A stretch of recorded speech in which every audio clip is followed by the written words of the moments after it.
And so we're diving into some pretty dark territory today with, this whole grooming gang phenomenon, especially in the UK. And we asked you guys what you wanted to explore. And this was one of the top requests. A lot of people They were going deep. submitted this one. Yeah, into Conrad Riker's 2025 book, Grooming Gangs, A Nation's Betrayal of Its Children. And I think, right off the bat, I want to be clear, this isn't about, it's about really understanding this problem and how deep it goes and where these roots are coming from. Absolutely. And I think one of the things that Riker does so well in the book is he just lays out the sheer scale of it. Yeah. We all heard about Rotherham, but he suggests that the true number of victims nationwide could be in the tens of thousands. Oh, well. It's not an isolated incident. Tens of thousands. Systemic. That's crazy.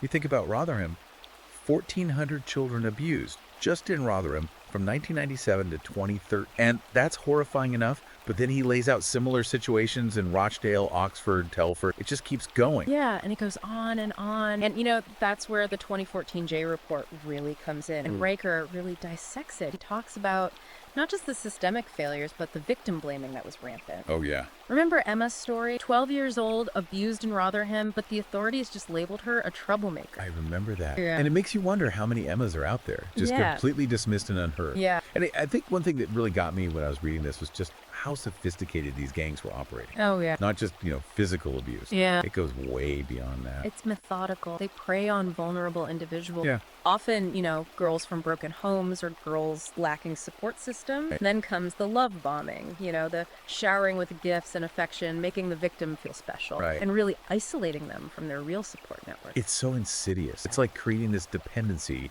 Yeah. this warped sense of reality Exactly. where the abuse becomes normalized. Exactly. The abuse just becomes normal. That's all they know. Wow.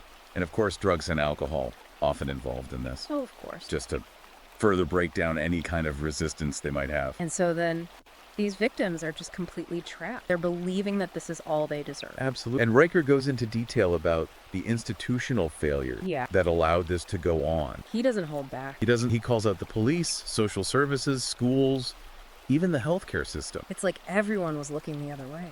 It really is. And one of the key factors that Riker highlights is this fear of accusations of racism that paralyzed a lot of these institutions, particularly the police. Especially the police, yeah. There was this one case in Rotherham where a 14-year-old girl reports abuse, and the police tell her it's a lifestyle choice. Can you imagine that? It's unbelievable. And it wasn't just the police. It was social services, schools, like you said, even healthcare, where victims were being ignored or blamed.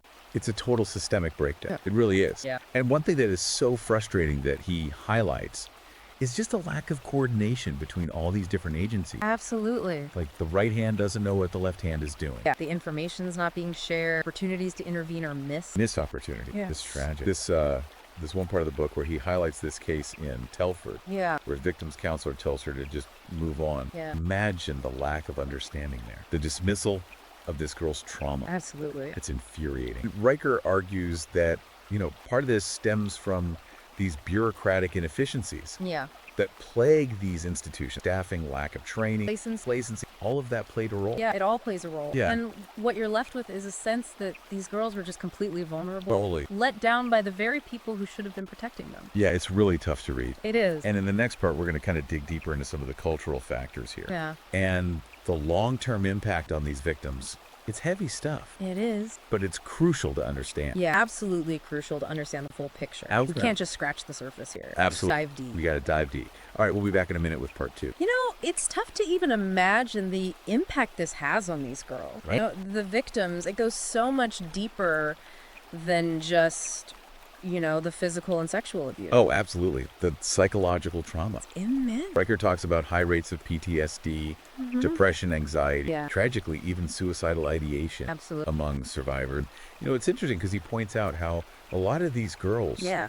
were already vulnerable Yeah. before the abuse even started. Right. A lot of them were from broken homes Right. They didn't have the support systems. Yeah. They were already dealing with trauma or mental health issues. or mental health issues. And then to have this kind of abuse on top of that, Yeah. It's just a recipe for disaster. It's a recipe for, Yeah. and he talks about Yeah. this one girl, Sophie from Newcastle, Yeah. who overdosed after years of abuse. Yeah, that's one of the things that really stuck with me too. It's heartbreaking. It really is. And you know, you read those stories and you think about, okay, so the abuse happened. Right. But the damage extends far beyond that. Right. It affects their relationships, their ability to trust, Right. their education. Their future employment. Yeah, their employment, even their ability to parent in the future. It's a cycle. It is. It's a cycle of, you know, abuse just breeding more abuse in a way. It really is. And it makes you think about the role the media played in all of this. Oh, absolutely. You know, Riker points out how initially the media completely failed Yeah. to report on these grooming gangs. They didn't want to touch it. It's almost like Yeah. they were deliberately suppressing these stories. Like Yeah. it's too uncomfortable to even acknowledge. Exactly. And what does that do to the victim? You know, it makes them feel invisible. Right. Like their stories don't matter. Exactly. And it allowed this abuse to continue for years. Unchecked. Checked. Yeah. You know, and I think there was this fear, you know, of covering these stories. Right. Especially when it came to, you know, the perpetrators being from, you know, certain ethnic or religious backgrounds. Right. It's like political correctness trumped, you know, the safety and well-being of these children. It's like they were afraid to offend Exactly. certain groups. Yeah. And those kids were just left out to dry. And those kids were left to fend for themselves. Yeah. And I will say that Riker does acknowledge that investigative journalism ultimately played a huge role Absolutely. in exposing the truth. Oh, yeah. He highlights those brave journalists who actually broke the silence. Yes, hero. The real heroes here. Yeah. And they pushed for accountability. Right. And they helped bring these crimes into the light. Finally into the light. Yeah. And it's a reminder that the media can be a powerful force Oh, absolutely. for both good and bad. You know, a double-edged sword. Right? Yeah. And it just underscores the need for responsible reporting. Absolute. Facts over sensationalism. Yeah, you got to stick to the facts. You got to report on what's actually happening. And to Riker's credit, he doesn't just lay out the problem. No. He offers some potential solutions. He does. And he starts with education. Yeah, which makes sense. Yeah. You know, if you want to stop this from happening, you got to equip children with the tool Right. to recognize it and resist these situations. Yeah, so you know what are the signs. Exactly. What are the signs? How can you resist? Right. And he's a huge advocate for comprehensive sex education Yep. that actually addresses grooming, not just, you know, the basic, Yeah. but, you know, going into online safety, Right. healthy relationships, consent, Right. you know, all the red flags. All the red flags of manipulation. Of manipulation. Yeah. You know, it's about empowering kids to understand their rights, Right. to feel confident speaking up. Absolutely. If something doesn't feel right. Yes, if something feels off. And he also stresses the need for mandatory grooming prevention training Absolutely. for all school staff, All school staff. teachers, Look, administrators. everyone needs to be able to recognize the signs, Right. know how to respond appropriately. Yes, how to respond. And I like that he doesn't just limit it to schools either. No. He talks about parents He talks about parents, educating themselves Absolutely. and having open conversation Yeah. with their children about these issues. which can be tough. It can be a tough conversation, Yeah. but it's a necessary conversation. It is. It's absolutely necessary. We have to break the taboo Yes. that surrounds these topics. Right. And, you know, we got to equip our children with the knowledge. Yeah. They need to protect themselves. It goes back to, building that open communication Yeah. where kids feel safe Yeah. coming forward. Absolutely. And Riker also emphasizes the importance of community engagement. Yes, it's not just about educating individuals. It's not just about the individual. It's about fostering communities Right. that are just intolerant Intolerant of abuse. of abuse, Yeah. and supportive of victims. Yeah. You got to create a culture where victims feel safe coming forward. Absolutely. Break that cycle of silence, you know, that complicity that allowed these gangs to operate for so long. For so long, yeah. And then on the institutional level, he calls for some pretty significant reform He does. in law enforcement and the justice system. Yeah. He argues for stronger laws, harsher sentences, a lower threshold for evidence from the Crown Prosecution Service. Yeah. He wants them to be able to prosecute these cases Yeah. much easier Right. without, you know, having this huge burden of proof. And he really stresses the need for much greater support Absolutely. for the victim. The victims need support. Yeah. They need counseling. They need therapy. They need all of that. Yeah. And better training. Yeah. For police, social worker, Yeah. healthcare professional. Absolutely. They need the tools to handle these cases effectively. Yes. They need to know what to look for. They need to know how to identify and respond to grooming. Absolutely.